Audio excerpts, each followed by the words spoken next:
যে অবস্থানটা সেটা প্রকাশ করানো। এটা বেসিক্যালি তারা যেটা করে, একটা মিছিল করে, মিছিলের ছবি এবং ভিডিও তাদের সামাজিক যোগাযোগ মাধ্যমে ছড়িয়ে দেয় এবং তাদের যে তৎপরতা আছে, তারা যে সক্রিয় রয়েছে সেটা জানান দেয়। একই দিনে এতগুলো মিছিল, এতগুলো গ্রেফতার, তাহলে তৎপরতা বাড়ছে কিনা আপনার কাছে কি মনে হয়? মানে গণগ্রেফতারের দিকে আপনারা এগোচ্ছেন কিনা? এটা আসলে গণগ্রেফতার বলা যাবে না। আমরা যে গ্রেফতারগুলো করছি একদম তাৎক্ষণিকভাবে ঝটিকা মিছিলে যাদের পাওয়া যাচ্ছে এবং সুনির্দিষ্ট অভিযোগের ভিত্তিতেই আমরা গ্রেফতার করার পরে যাচাই বাছাই করে দেখছি তাদের পূর্বাপর যে ইতিহাস সেটা যাচাই বাছাই করে তারপর আমরা সন্তুষ্ট হলেই কিন্তু তাকে মামলায় চালান দেওয়া হচ্ছে। আর যে বিষয়টা এখানে আমরা দেখেছি যে ঢাকা মহানগরের বাইরেও বিভিন্ন স্থান থেকে এসে তারা মিছিলে অংশগ্রহণ করে চলে যাচ্ছে। এটা নিয়ে আমরা চেষ্টা করছি তাদেরকে তাদের তৎপরতা অপতৎপরতা যেটা সেটা যেন বন্ধ রাখা। ভাই আমার দুইটা প্রশ্ন। প্লিজ। প্রশ্নটা হচ্ছে যে আমরা দেখতে পাচ্ছি যে খিলক্ষেত থানা এবং শেরেবাংলা থানার কথা যদি বলি যে দুই দিনই হাতে নাতে ককটেল সহ ধরা গেল। ককটেলগুলো খুবই ডেঞ্জারাস বা বিপজ্জনক পর্যায়ে তৈরি করা। আসলে তাদের উদ্দেশ্য কি কাউকে আহত করা কিনা? আরেকটা বিষয় হচ্ছে যে এই যে যারা আসছে এবং চলে যাচ্ছে, আমরা দেখলাম যে অতীতেও যেটা দেখেছি যে ঢাকার লোক কিন্তু তারা বাইরে ছড়িয়ে ছিটিয়ে থাকছে এবং মিছিল করে আবার চলে যাচ্ছে। তো ঢাকার প্রবেশদ্বার এবং যে পরিবহনগুলো আপনারা নজরদারি বাড়াবেন কিনা, এটা প্রশ্ন। ধন্যবাদ। ইতিপূর্বে আপনারা দেখেছেন আমরা একদিনে 244 জন আর একদিন 131 জন এরকম ঝটিকা মিছিল থেকে গ্রেফতার করেছি এবং এই ঝটিকা মিছিলগুলো থেকে ককটেল বিস্ফোরণ করে জনমনে আতঙ্ক সৃষ্টি করার একটা অপপ্রয়াস ছিল এবং অনেককেই আমরা ককটেল সহ গ্রেফতার করেছি।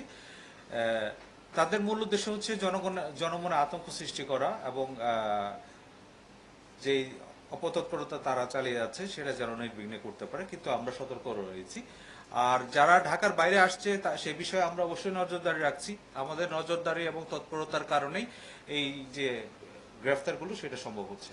মিছিলে অংশ নিয়ে তারা কিরকম, যেটা বললেন যে নির্দিষ্ট পরিমাণ টাকা তারা পাচ্ছে, কি মানে তাদের কাছ থেকে তথ্য পেয়েছেন কিনা আসলে কত টাকা করে পায় তারা? এটা একজন লোক ধরেন ঢাকার বাইরে থেকে ঢাকায় আসা যাওয়া, তার পরিবহন খরচ, যাতায়াত খরচ যেটা, তারপর তার থাকা খাওয়া, এর বাইরে তার একটা নির্দিষ্ট হয়তো অ্যামাউন্ট না হলে তো সে আসবে না।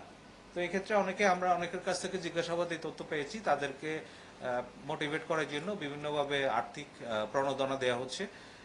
সেগুলো আমরা মাথায় রাখছি এবং যারা এই প্রণোদনাগুলো দিচ্ছেন, যারা আর্থিকভাবে সহায়তা করছেন, তাদেরকে আইনের আওতায় নিয়ে আসার জন্য আমরা কাজ করছি। এই পর্যন্ত এই বছরের একটা হিসাবে আমি আনুমানিক আমার 3000-এর মতো হবে। তবে আমরা যে গ্রেফতারগুলো করছি এটা অবশ্যই ঝটিকা মিছিলে যারা জড়িত আছে সেই মিছিলে সরাসরি অংশগ্রহণের অভিযোগে তাদেরকে গ্রেফতার করা হয়েছে এবং মিছিলের ঘটনাস্থল থেকে করা হয়েছে। যাদেরকে গ্রেপ্তার করছেন এরা বেশিরভাগই তো মাঠ পর্যায়ে, কিন্তু এই যে যারা টাকা দিচ্ছে, যাদেরকে বাইরে থেকে নিয়ে আসছে, যে এতগুলো জায়গায় মিছিল করছে, এগুলো তো একটা মানে খুব সুন্দরভাবে কোঅর্ডিনেট করা হচ্ছে একটা জায়গায়। এই কোঅর্ডিনেটের যারা জায়গা আছে তারা কিন্তু মাঠে আসছে না, তারা পর্দার আড়ালে আছে, তাদেরকে ধরার জন্য। দেখুন, আজকে আমাদের যে গ্রেফতারগুলো আছে আপনারা যদি এগুলো একটু মনোযোগ দিয়ে শোনেন, এখানে বেশিরভাগ কিন্তু ঢাকার বাইরে থেকে বিভিন্ন ইউনিয়ন এবং থানা বা উপজেলা পর্যায়ের নেতা। তো তাতেই কিন্তু প্রতীয়মান হয় যে তারা উদ্দেশ্যমূলকভাবে ঢাকা শহরে এসে ঢাকা মহানগরীতে আইন শৃঙ্খলা পরিস্থিতি বিনষ্ট করার একটা অপচেষ্টা চালাচ্ছে।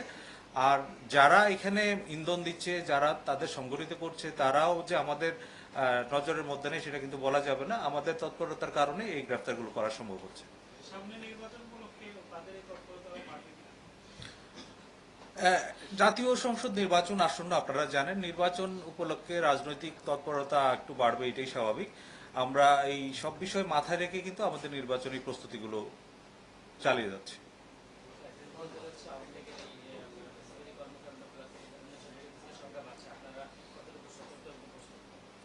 আমরা সতর্ক রয়েছি এবং আমাদের নজরদারিও রয়েছে এবং এতে কোনো আতঙ্কিত হওয়ার কোনো কারণ আছে বলে আমি মনে করি না। যে কোনো ধরনের অপতৎপরতা রোধ করার বা রুখে দেওয়ার সক্ষমতা ঢাকা মেট্রোপলিটন পুলিশের রয়েছে।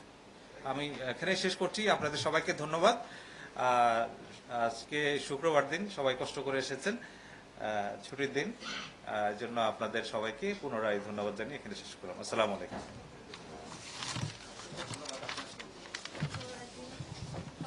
দিন তো